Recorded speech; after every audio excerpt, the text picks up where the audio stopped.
ಎಲ್ರಿಗೂ ನಮಸ್ಕಾರ. ತಮಗೆಲ್ಲ ಗೊತ್ತಿದ್ದ ಹಾಗೆ ಕಾರ್ಕಳದಲ್ಲಿ ಒಂದು ಅತ್ಯಂತ ಘಟನೆ ನಡೆದಿದೆ.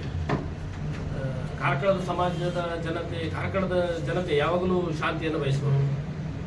ಇಲ್ಲಿ ಇಷ್ಟವರೆಗೆ ಈ ಥರದ ಘಟನೆಗಳು ನಡೆದಿದ್ದಿಲ್ಲ. ನಾವು ಭಾಷಣಗಳಲ್ಲಿ ಬೇರೆ ಬೇರೆ ರೀತಿಯಾಗಿ ಮಾತಾಡ್ತಿರ್ಬೇಕಾದ್ರೆ ಎಲ್ಲ ದೂರದ ಸ್ಥಳಗಳಲ್ಲಿ, ದೂರದ ಊರುಗಳಲ್ಲಿ ನಾವು ಈ ರೀತಿಯಾದ ಘಟನೆಗಳ ಬಗ್ಗೆ ಉಲ್ಲೇಖ ಮಾಡ್ತಿದ್ವಿ. ಇವತ್ತು ನಮ್ಮ ಕಾರ್ಕಳ ನಗರಕ್ಕೆ ಹತ್ತಿರದಲ್ಲೇ ಒಂದು ಅಮಾಯಕ ಹೆಣ್ಮಗಳ ಅತ್ಯಾಚಾರ ಆಗಿದೆ. ಅದು ಕೂಡ ಸಾಮೂಹಿಕವಾಗಿ ಅತ್ಯಾಚಾರ ಆಗಿದೆ. ಒಬ್ಬ ಅಲ್ತಾಫ್ ಎನ್ನುವಂಥ ಒಬ್ಬ ಯಾವುದೋ ಇನ್ಸ್ಟಾಗ್ರಾಮಲ್ಲಿ ಪರಿಚಯ ಆಯ್ತು ಅಂತ ಹೇಳಿ ಅವಳನ್ನು ಯಾವ ರೀತಿಯಾಗಿ ಉಪಯೋಗಿಸ್ಬೋದು ಆ ರೀತಿಯಾಗಿ ಉಪಯೋಗಿಸಿಕೊಂಡು ಅವಳನ್ನು ಅಲ್ಲಿ ಹತ್ತಿರದಲ್ಲಿರುವಂಥ ರಂಗನಪಲ್ಕೆ ಎನ್ನುವಂಥ ಕಾಡಿಗೆ ಕರ್ಕೊಂಡು ಹೋಗಿ ಅಲ್ಲಿ ಅವಳಿಗೆ ಅಮಲು ಪದಾರ್ಥಗಳನ್ನು ನೀಡಿ ಅಂತ ಪೊಲೀಸ್ ಇಲಾಖೆಯಲ್ಲಿ ಬರೆದಿದ್ದಾರೆ.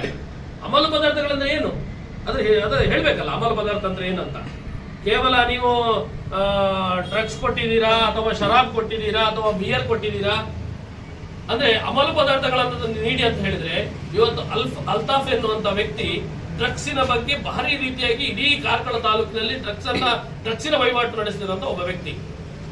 ಡ್ರಗ್ಸ್ ಅನ್ನ ಬೇರೆ ಬೇರೆ ಶಾಲಾ ಕಾಲೇಜುಗಳ ಕ್ಯಾಂಪಸ್ಗಳಲ್ಲಿ ಈ ರೀತಿಯಾಗಿ ಸಪ್ಲೈ ಮಾಡುವಂತ ವ್ಯಕ್ತಿಗಳು ಒಬ್ಬರು ಯಾರು ಕೇಳಿದ್ರೆ ಅದರಲ್ಲಿ ಅಲ್ತಾಫ್ ಇದ್ದಾನೆ.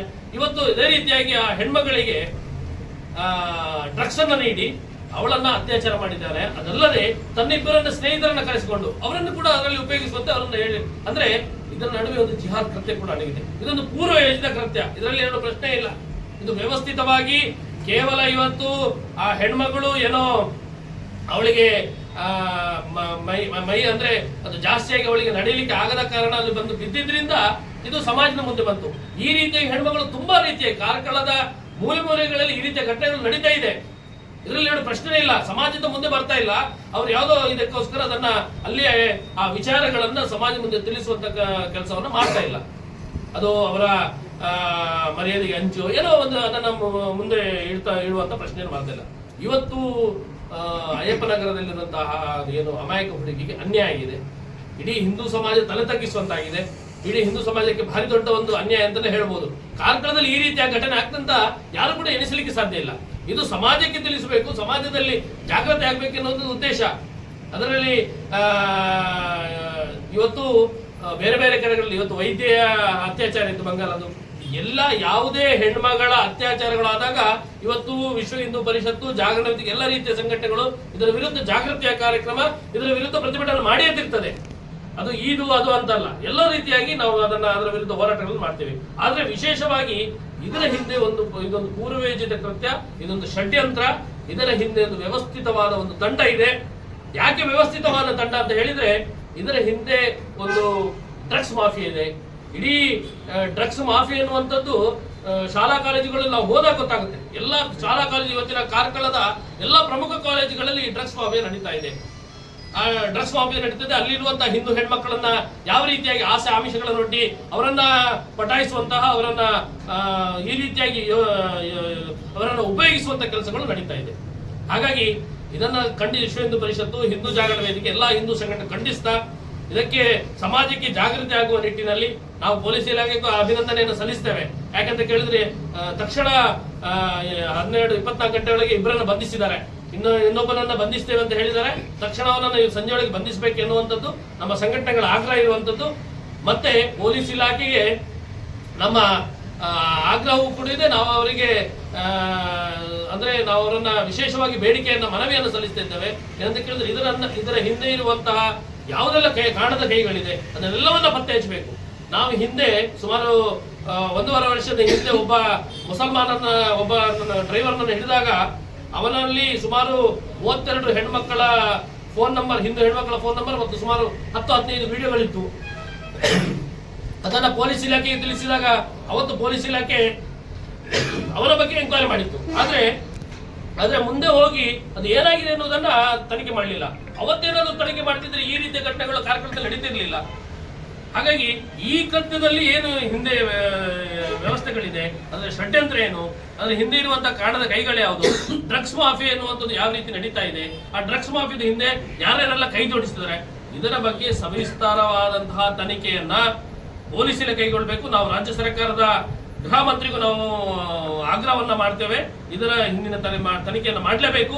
ಇಲ್ಲದಿದ್ದಲ್ಲಿ ಸಮಾಜಕ್ಕೆ ಮುಂದಿನ ದಿನಗಳಲ್ಲಿ ದೊಡ್ಡ ಕಂಟಕ ಎದುರಾಗಲಿದೆ. ಸಮಾಜಕ್ಕೆ ಕಂಟಕ ಎದುರಾಗ್ತದೆ. ಆಮೇಲೆ ಸಂಘಟನೆ ಇದರ ಬಗ್ಗೆ ರಸ್ತೆಗೆ ಇಳಿಲೇಬೇಕಾಗ್ತದೆ. ಅದರಲ್ಲಿ ಒಂದು ಪ್ರಶ್ನೆ ಇಲ್ಲ. ರಸ್ತೆಗೆ ಇಳಿದು ಹೋರಾಟವನ್ನ ಮಾಡಲೇಬೇಕಾಗುತ್ತೆ, ಪ್ರತಿಭಟನೆಗಳಾಗುತ್ತೆ.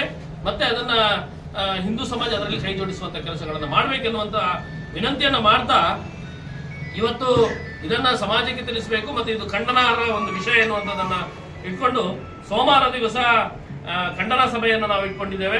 ಕಾರ್ಕಳದ ಬಸ್ ಸ್ಟ್ಯಾಂಡ್ ಬಳಿ ಖಂಡನ ಸಭೆ ಕೂಡ ನಡೆಯುತ್ತದೆ. ಎಲ್ಲ ಹಿಂದೂ ಸಮಾಜದ ಬಂಧುಗಳು ಇದರಲ್ಲಿ ಭಾಗವಹಿಸಬೇಕು. ಏನಿವತ್ತು ಒಬ್ಬ ಅಮಾಯಕ ಹೆಣ್ಣು ಮಕ್ಕಳಿಗೆ ಅನ್ಯಾಯ ಆಗಿದೆ, ಆ ಅನ್ಯಾಯದಂತದನ್ನ ಪ್ರತಿಭಟಿಸುವಂತ ಈ ಸಭೆಯಲ್ಲಿ ಎಲ್ಲರೂ ಕೂಡ ಅವಳಿಗೆ ಕೈ ಜೋಡಿಸಬೇಕೆನ್ನುವಂಥದ್ದನ್ನು ಹೇಳ್ತಾ, ಅದರ ಜೊತೆಗೆ ಸಮಾಜ ಕೂಡ ಎಚ್ಚರಿಕೆ ಆಗಬೇಕು. ನಾವು ಸುಮಾರು 25-30 ವರ್ಷಗಳಿಂದ ನಿರಂತರವಾಗಿ ಲವ್ ಜಿಹಾದ್ ಮತ್ತು ಈ ರೀತಿಯ ಕೃತ್ಯಗಳು ನಡೀತಾ ಇದೆ ಎನ್ನುವಂಥದ್ದನ್ನ ಪ್ರತಿ ಹಿಂದೂ ಸಮಾಜಕ್ಕೆ ಎಚ್ಚರಿಕೆ ಕೊಡುವಂತಹ ಕೆಲಸವನ್ನ, ಜಾಗೃತಿ ಮಾಡುವಂತಹ ಕೆಲಸವನ್ನ ಹಿಂದೂ ಸಂಘಟನೆ ಮಾಡ್ತಾ ಬಂದಿದೆ. ಆದ್ರೆ ಅದನ್ನ ಕೇಳುವಂತ ಪರಿಸ್ಥಿತಿ ಇಲ್ಲ. ಅದಕ್ಕೋಸ್ಕರ ಮತ್ತೆ ವಿನಂತಿ, ಮತ್ತೆ ನಾವು ಆಗ್ರಹವನ್ನ ಮಾಡುವಂತ ಹಿಂದೂ ಸಮಾಜದ ಎಲ್ಲರಿಗೂ ಕೂಡ ಬಂಧುಗಳಿಗೆ ಈ ರೀತಿಯ ಕೃತ್ಯಗಳು, ಈ ರೀತಿಯ ವಿಚಿತ್ರ ಮಾನಸಿಕತೆ ಇರುವಂತಹ ವ್ಯಕ್ತಿಗಳು, ಸೈಕೋಗಳು ಇದು ಸಮಾಜದಲ್ಲಿದ್ದಾರೆ. ಅದು ಸಮಾಜಕ್ಕೆ ದೊಡ್ಡ ಘಾತುಕ ಶಕ್ತಿಗಳು, ಅವರನ್ನ ಬಂಧಿಸಬೇಕೆನ್ನುವಂಥದ್ದನ್ನು ಹೇಳ್ತಾ ನಾವು ಸಮಾಜ ಜಾಗೃತಿ ಆಗಬೇಕೆನ್ನುವಂಥ ವಿಚಾರವನ್ನು ತಿಳಿಸುವ ದೃಷ್ಟಿಯಿಂದ ನಾಡಿದ್ದು ಸೋಮವಾರ ದಿವಸ ನಮ್ಮ ಖಂಡನ ಕೆಲಸವನ್ನ ಮಾಡ್ತಾ ಬಂದಿದೆ. ಆದ್ರೆ ಎಲ್ಲೋ ಒಂದು ಕಡೆ ಅದನ್ನ ನಾನು ಆಗ್ಲೇ ಹೇಳಿದಾಗೆ ಅದನ್ನು ಪ್ಲಾನ್ ಮಾಡಿ ಅದಕ್ಕೆ ಬೇಕಾದ ಆಸೆ ಆಮಿಷಗಳನ್ನು ಒಡ್ಡಿ ಅವರನ್ನ ಬಲೆಗೆ ಬೀಳಿಸುವಂತ ಕೆಲಸಗಳಾಗ್ತಾ ಇದೆ. ಅವರನ್ನ ಬಲೆಗೆ ಬೀಳಿಸುವಂತ ಕೆಲಸಗಳು, ಹಿಂದೂ ಹೆಣ್ಮಕ್ಳನ್ನ ಒಂದು ಟಾರ್ಗೆಟ್ ಮಾಡಿ ಅವರನ್ನ ಬಲೆಗೆ ಬೀಳಿಸುವಂತ ಕೆಲಸಗಳಾಗ್ತದೆ. ಅವರನ್ನ ಮತ್ತೆ ಯಾವುದೋ ರೀತಿಯಾಗಿ ಯಾವುದೋ ಜಿಹಾದಿ ಕೃತ್ಯಕ್ಕೆ ಬೆಳೆಸುವಂತ ಕೆಲಸಗಳು ಆಗ್ತಾ ಇದೆ. ಅದಕ್ಕೆ ಸಾವಿರಾರು ಉದಾಹರಣೆಗಳಿದೆ. ಆದಾಗ ಇದು ಯಾರೇ ಹೆಣ್ಮಗಳಿರಲಿ ಅದರ ವಿರುದ್ಧ ಪ್ರತಿಭಟನೆ, ಆರೋಪಿಗೆ ತಕ್ಕ ಶಿಕ್ಷೆ ಆಗಬೇಕು. ಇವತ್ತು ಮುಸ್ಲಿಂ ಸಂಘಟನೆಗಳು ಅವನ ಪರ ಇಲ್ಲ ಅಂತ ಹೇಳಿದ್ರೆ ತುಂಬಾ ಶ್ಲಾಘನೀಯ. ಯಾಕಂತ ಕೇಳಿದ್ರೆ ಸುಮಾರು ಬೇರೆ ಕಡೆಗಳಲ್ಲಿ ಈ ರೀತಿಯ ಘಟನೆಗಳಾದಾಗ ಎಲ್ಲಿಯೂ ಕೂಡ ಆ ತಾಲೂಕಿನ ಇದರ ಬಗ್ಗೆ ಯಾರು ಅಲ್ಲಿ ಮುಸ್ಲಿಂ ಸಂಘಟನೆಗಳು ಕೊಡ್ಲಿಲ್ಲ. ಇಲ್ಲಿ ನಾವು ಯಾವ ದುಷ್ಕೃತ್ಯಗಳಿದೆ ಅದನ್ನು ಖಂಡಿಸ್ತೇವೆ ಅಂತ ಹೇಳಿದ್ರೆ ಮುಸ್ಲಿಂ ಸಂಘಟನೆಗಳು ಅದನ್ನು ಏನು ಹೇಳಿದೆ ಅದು ಒಂದು ಒಳ್ಳೆಯ ಇದು. ಅದಕ್ಕೆ ಅವ್ರಿಗೆ ಬೆಂಬಲವನ್ನು ಕೊಡಬಾರ್ದು. ಯಾವ್ದು ಅಲ್ಲಿ ಜಮಾತ್ನ ಪ್ರಮುಖರು ಇರ್ಬೋದು, ಎಲ್ಲರೂ ಕೂಡ ಅವರನ್ನು ಬಹಿಷ್ಕರಿಸಬೇಕು, ಸಮಾಜದಿಂದ ಬಹಿಷ್ಕರಿಸಬೇಕು, ಮಾಡಬೇಕು. ಅವ್ರ ಮನೆಯಲ್ಲಿ ಪೂರ್ತಿ ತನಿಖೆಯನ್ನು ಮಾಡಬೇಕು. ಮನೆಯಲ್ಲಿ ಏನೇ ಸಿಗ್ತದೆ ಅವರ ಮೊಬೈಲ್ ಅನ್ನ ಇವರು ತನಿಖೆ ಮಾಡಲಿ, ಆಗ ಪೂರ್ತಿ ವಿಚಾರಗಳು ಸಿಗುತ್ತೆ. ಅವನೊಬ್ಬ ಯಾವ ರೀತಿಯಾದಂತ ಒಬ್ಬ ಡ್ರಗ್ ಮಾಫಿಯಾ ಯಾವ ರೀತಿಯಾಗಿ ಜಿಹಾದ್ ಮಾಡ್ತಿದ್ದಾನೆ ಅನ್ನೋದಂತದನ್ನ ಅವನ ಪೂರ್ತಿ ಅಂತಾಫ್ನ ಏನು ಮೊಬೈಲ್ ಇದೆ ಅಥವಾ ಅವನ ಮನೆ ಏನಿದೆ, ಅವನ ಫ್ಲಾಟ್ ಏನಿದೆ ಅದನ್ನೆಲ್ಲ ತನಿಖೆ ಮಾಡಲಿ ಪೊಲೀಸ್ ಇಲಾಖೆ. ಅವಾಗ ಎಲ್ಲವೂ ಹೊರಗೆ ಬರುತ್ತೆ. ಅದೇ ನೀವು ಹೇಳಿದ ಹಾಗೆ ಕಾರ್ಕಳದಲ್ಲಿ ಇದು ಮೊದಲವರೆಗೆ ನಡೆಯುತ್ತಿರುವಂತದ್ದು. ಕಾರ್ಕಳ ಜನತೆ ತಲೆದಗ್ಗಿಸುವಂತ ಒಂದು ವಿಚಾರ ಇದು. ಹಾಗಾಗಿ ಎಲ್ಲರೂ ಕೂಡ ಇದರ ಬಗ್ಗೆ ಸ್ವಲ್ಪ ಕಾಳಜಿಯನ್ನು ವಹಿಸಿ ಮಾಡಿದ್ರೆ ಒಳ್ಳೆಯದು. ಯಾವುದೇ ರಾಜಕೀಯದ ವ್ಯವಸ್ಥೆ ಇಲ್ಲದೆ ತನಿಖೆ ಸ್ಪಷ್ಟವಾಗಿ ನಿಷ್ಪಕ್ಷಪಾತವಾಗಿ ಆಗಬೇಕು.